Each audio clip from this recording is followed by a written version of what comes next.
Mala block പഞ്ചായത്തിൽ LDF മെമ്പർമാരും CPM നേതാക്കളും ചേർന്ന് സെക്രട്ടറിയെയും ബ്ലോക്ക് പഞ്ചായത്ത് പ്രസിഡന്റിനെയും ഉപരോധിച്ചു. മാള ബ്ലോക്ക് പഞ്ചായത്ത് സ്ഥലത്ത് നിന്ന് പഴയ കാർഷികോപകരണങ്ങൾ മോഷണം പോയ പരാതി പോലീസിന് കൈമാറാത്തതിൽ പ്രതിഷേധിച്ചായിരുന്നു ഉപരോധം. 3 മണിക്കൂർ നീണ്ട ഉപരോധ സമരത്തെ തുടർന്ന് LDF മെമ്പർമാരെയും നേതാക്കളെയും പോലീസ് അറസ്റ്റ് ചെയ്തു നീക്കി. കൂടുതൽ വിവരങ്ങളുമായി EP രാജീവ് ചേരുന്നു. രാജീവ്, എങ്ങനെയാണ് ഒത്തുതീർപ്പുണ്ടായത്? 4 മണിക്കൂറോളം ആണ് ബ്ലോക്ക് പഞ്ചായത്ത് സെക്രട്ടറിയെ തടഞ്ഞു വെച്ചത്. ഈ സമയം മുഴുവൻ പോലീസും ഉണ്ടായിരുന്നു എന്നതാണ് ഒരു പ്രത്യേകത. ബ്ലോക്ക് പഞ്ചായത്തിന്റെ മീറ്റിംഗ് ഹാളിലാണ് സമരം നടന്നത്. ബ്ലോക്ക് പഞ്ചായത്തിന്റെ ഭരണസമിതി യോഗം ചേരുന്നതിനിടയിൽ പ്രതിഷേധവുമായി പ്രതിപക്ഷത്തെ 3 അംഗങ്ങൾ, LDF-ലെ 3 അംഗങ്ങൾ പ്രതിഷേധവുമായി പ്ലക്കാർഡ് ഉയർത്തിപ്പിടിച്ച് സമരം നടത്തിയിരുന്നു. ഇതിനെ തുടർന്നാണ് CPM-ന്റെ നേതാക്കള് ഒപ്പം പോലീസും കൂടി ഈ ഹാളിലേക്ക് എത്തിയത്. തുടർന്ന് ബ്ലോക്ക് പഞ്ചായത്തിന്റെ പ്രസിഡന്റിനെയും വൈസ് പ്രസിഡന്റിനെയും ഒഴിവാക്കിക്കൊണ്ട് ഉമാ ഉണ്ണികൃഷ്ണൻ, ബ്ലോക്ക് പഞ്ചായത്ത് സെക്രട്ടറിയായ ഉമാ ഉണ്ണികൃഷ്ണനെ തടഞ്ഞു വെക്കുകയായിരുന്നു.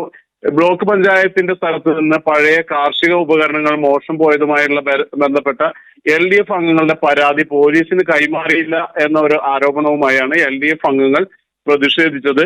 തുടർന്നാണ് CPM-ന്റെ നേതാക്കൾ, ഏരിയ കമ്മിറ്റി സെക്രട്ടറിയും ജില്ലാ കമ്മിറ്റി അംഗവും ഉൾപ്പെടെയുള്ള നേതാക്കൾ ഈ ഹാളിലേക്ക് എത്തിയത്, ഉപരോധ സമരം ആരംഭിച്ചത്.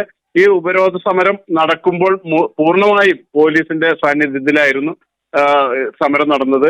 DYSP ഉൾപ്പെടെയുള്ളവർ ഈ സമരത്തിന്റെ ഭാഗമായി സമരത്തിനെ തുടർന്ന് ഇവിടെ എത്തിയിരുന്നു. പക്ഷേ ഈ സമരക്കാരെ നീക്കം ചെയ്യാനുള്ള നടപടികളൊന്നും സ്വീകരിച്ചിരുന്നില്ല. ഇതിനിടയിൽ ബ്ലോക്ക് പഞ്ചായത്ത് സെക്രട്ടറി പോലീസിന് രേഖാമൂലം പരാതി നൽകി കൃത്യനിർവഹണം തടസ്സപ്പെടുത്തുന്ന രീതിയിൽ ഉപരോധം സൃഷ്ടിച്ചതിനെതിരെ പരാതി നൽകിയിരുന്നു. എന്നിട്ടും 1 മണിക്കൂർ കഴിഞ്ഞാണ് ഈ സമരക്കാരെ നീക്കാനുള്ള ഒരു നടപടികൾ ആരംഭിച്ചത്. പക്ഷേ അറസ്റ്റ് ഒന്നും ചെയ്യാതെ സമരക്കാർ ഒഴിഞ്ഞു പോവുകയായിരുന്നു എന്നാണ് പോലീസ് പറയുന്നത്.